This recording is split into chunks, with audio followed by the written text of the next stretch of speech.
तर नमस्कार रामराम मंडळी, कशा आहात तुम्ही सगळे? स्वागत आहे तुमचं माझ्या अजून एका नवीन ब्लॉगमध्ये.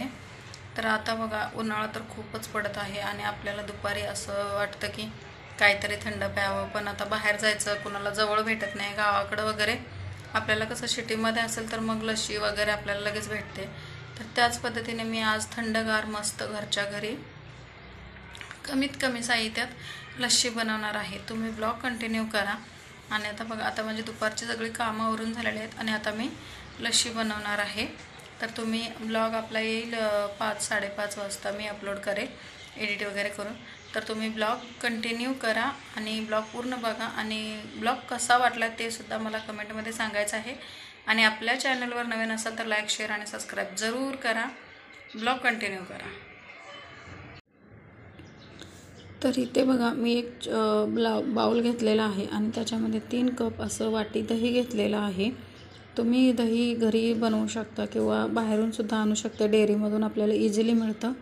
आणि तुम्ही जर घरचं दूध असेल तर तुम्ही घरी बनवू शकता, म्हणजे जास्त असं आंबट वगैरे नाही. त्याच्यामध्ये मी 3 कप दही घेतलेले आहेत, 3 वाटी दही घेतलेलं आहे. त्याच्यामध्ये 1 वाटी साखर आणि 1 वाटी बर्फ टाकलेला आहे.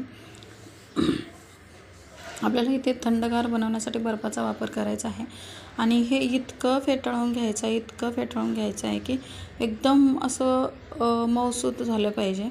स्मूथ असं मिक्स करायचं आहे आपल्याला, म्हणजे मऊ असं मिक्स झालं पाहिजे. कमीत कमी तुम्हाला 10 ते 15 मिनिटं हे फेटाळण्यासाठी लागणार आहेत. आणि ह्याची मेन प्रोसेस हीच आहे की आपल्याला जेवढं तुम्ही हे फेटाळून घ्याल ना, तेवढंच दही आपल्याला छान आणि रुचकर अशी चविष्ट असं लागेल. त्याच्यामुळे ध्यान हेच द्यायचं आहे की लक्षात हेच घ्यायचं आहे की मस्त असं त्याला फेटाळून घ्यायचं.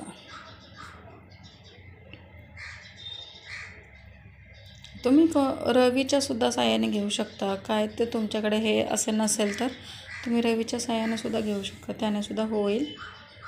तुम्ही कशानेही मिक्स करा, पण असं अगदी व्यवस्थित स्मूथली असं मिक्स झालं पाहिजे.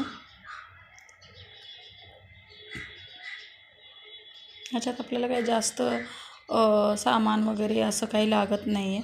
तर तुम्ही बघू शकता, मी असं तर तुम्ही त्याची कन्सिस्टन्सीसुद्धा बघू शकता कशी मस्त अशी दिसतसुद्धा आहे. आता 1 चमचा घेतलेला आहे मी आणि त्या चमच्याने आता अशी जास्त दाटसरसुद्धा नाही आहे आणि पातळ नाही. दाटसर असेल तरी चालेल ना ते. इथे 1 ग्लास घेतलेला आहे आणि तुम्हाला जर मलाई टाकायची आहे, मलाई नसेल तरी तुम्ही काही हरकत नाही आहे. विदाऊट मलाईची सुद्धा लस्सी तुम्ही पिऊ शकता घरच्या घरी. अगदीच हवे असेल तर तुम्ही मलाई टाकायची आहे. आणि इथे थोडंसं मी 4 केसरचे दाणे टाकलेले आहेत आणि ड्रायफ्रूट्स टाकलेले आहेत.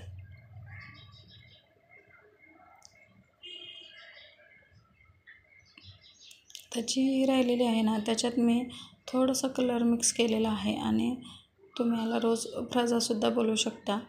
आणि हे आपण ह्याच्यामध्ये सुद्धा असं अब्झा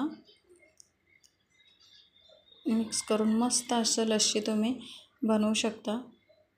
तर परत एकदा सांगते, ब्लॉग कसा वाटला कमेंटमध्ये सांगायला विसरू नका. आणि ह्या दिवसामध्ये नक्की ट्राय करा आणि लस्सीचा ब्लॉग मला कसा वाटला कमेंटमध्ये सांगा. आणि माझे आणखीनही व्हिडिओ आहेत ते तुम्ही पहा, कोकम सरबतचे वगैरे. बाय, भेटूया अशाच एका नवीन ब्लॉगमध्ये. बाय.